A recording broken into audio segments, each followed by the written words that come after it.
Alhamdulillah ada dua hal mungkin Ustaz yang ingin disampaikan. Yang pertama, kalaulah kiranya tadi Ustaz menjelaskan tentang al-muhaddisin ini, Imam Al-Bukhari dan sebagainya, dan dikaitkan dengan sekarang ini dengan yang populer di kalangan kita masyarakat ini adalah Imam Albani. Siapa? Albani. Imam Albani. Albani Al-Nofi. Iya, Albani. Ini bagaimana siapa Albani ini dan bagaimana menurut pandangan Ustaz yang Albani? Yang pertama, yang kedua, berbicara tentang paham Al-Wahabi. Ini tentu mungkin sepengetahuan saya, paham ini juga dikembangkan dari sumbernya itu dari yang bernama Syekhul Islam yang disebut sekarang Ibnu Taimiyah. Ibnu Taimiyah. Paham Wahabi ini juga menganut paham dan pemikiran Ibnu Taimiyah yang tadi digambarkan berupa akidah yang sesat, baik itu tasbih, ta'til dan sebagainya. Nah ini Ustaz, bagaimana menurut Ustaz juga tentang Ibnu Taimiyah ini, pahamnya bagaimana dan siapa beliau ini? Itu saya kira Ustaz, dua hal saja. Terima kasih. Itu saja, terima kasih. Assalamualaikum warahmatullahi wabarakatuh. Assalamualaikum. Pertanyaannya tentang Syekh Albani Al-Nofi.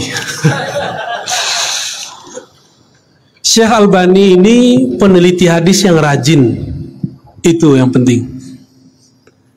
Jangan berlebihan terhadap Syekh Albani. Yang diteliti Syekh Albani, metodologinya beliau ngerti semua ini. Cuma mereka ini kalah rajin.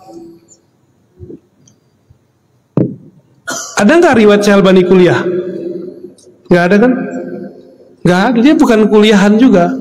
Jadi Syekh Albani ini belajar cara mentakhrij hadis. Kalau di ma'had mahasiswa Darus Sunnah itu semester 1 sama 2. Semester 1 dan 2 itu mahasiswa sudah bisa mentakhrij hadis. Kalau mahasantri mahasiswanya udah bisa, kira-kira dosennya bisa nggak? Meremnya bisa kita takhrij hadis itu. Mudah takhrij hadis itu. Dan kami merasa kami tidak berhak mentakhrij hadis. Kenapa? Ada ulama terdahulu yang sudah mentakhrij hadis. Kalaupun sekarang kita mentakhrij, meneliti asal usul hadis, itu disebut mentakhrij. Kita kemudian melakukan komparasi metodologis. Makanya di Ma'had Darus Sunnah di Jakarta, itu satu hadis kalau diteliti bisa setebal ini. Tadi kita sudah bahas ya, bisa setebal ini hasilnya. Satu hadis diteliti. Syekh Albani satu hadis cuma beberapa kalam. Hadis ini sahih, hadis ini tidak sahih. Di beberapa kitab yang lain disebutkan di dalam rawinya ada fulan, rawi ini tidak sahih, rawi ini fi muskilah fi wa, gitu doang. Ini cuma nukil aja. Itu biasa teman-teman, ini biasa, ilmu standar. Ilmu standar orang belajar ilmu takhrij, bukan ilmu hadis namanya. Jadi ilmu hadis mustalah, istilah. Ada namanya ilmu takhrij. Orang menengah belajar hadis namanya ilmu takhrij. Apalagi di zaman ini, semua nama-nama rawi, nama-nama periwayat yang kita tulis kayak tadi, Al-Khallat, Yahya bin Khallat, ya. Ada Ibrahim bin Nafi'. Itu sudah ada semua. Tinggal dicari, selesai. Namun kita tidak perlu untuk mentakhrij lagi. Antum masih kurang yakin dengan takhrij Imam Bukhari? Ini sahih kan nih? Kalau berbeda Albani dengan Al-Bukhari, ikut siapa? Serius?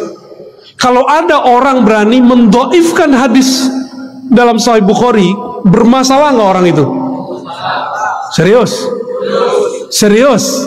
Albani mendoifkan 2 hadis di Sahih Bukhari, bermasalah nggak? Tuh, kena racun antum kan?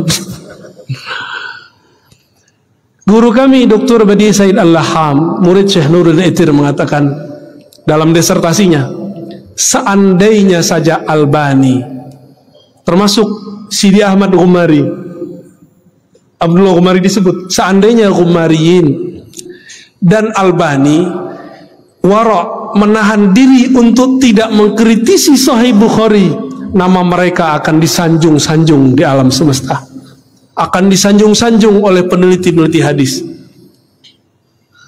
Cuma sayang, nafsu meneliti kadang lebih besar daripada kearifan. Syekh Albani pun bernafsu mendhaifkan 2 hadis di Sahih Bukhari. Itu hadisnya dahsyat lagi ya. Nantilah ada waktu, nanti ingetin saya Ustaz, hadis Bukhari yang didhaifkan oleh Syekh Albani. Nanti kita teliti, kita takhrij hadisnya. Di mana kekeliruan Syekh Albani, di mana tertipunya Syekh Albani. Kira-kira yang tertipu Al-Bukhari atau Albani? Serius? Yakin?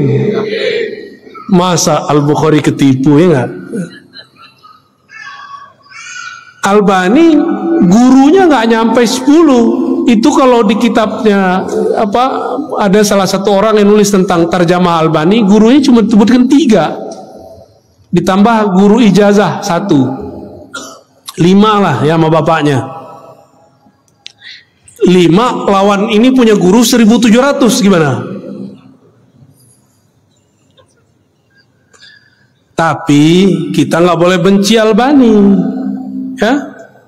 Kita jadikan saja Albani ini sebagai motivasi supaya ngaji hadisnya lebih benar, ya. Itu aja Pak ya. Maka saya sangat apresiasi ada kajian hadis Sahih Bukhari, Sunanul ada gesek-gesek dikit, udahlah dibuanglah itu, ngaji hadis saja Pak. Kalau disebut nama Rasul masih mau tengkar. Mau diaku jadi umat Muhammad nggak? Sallallahu alaihi wasallam. Ya ini kita kan banyak benderanya tuh macam-macam lambangnya di belakang kepala antum kan. Gesek-gesek dikit udah lupain, disebut nama Rasulullah, hilangkan semua ego kita. Ya, nggak disebut-sebut lambangnya, udahlah biarin aja sih. Di akhir zaman ini ego orang pada tinggi. Berhasil melewati itu, antum akan menjadi pejuang-pejuang yang sebenarnya. Ya,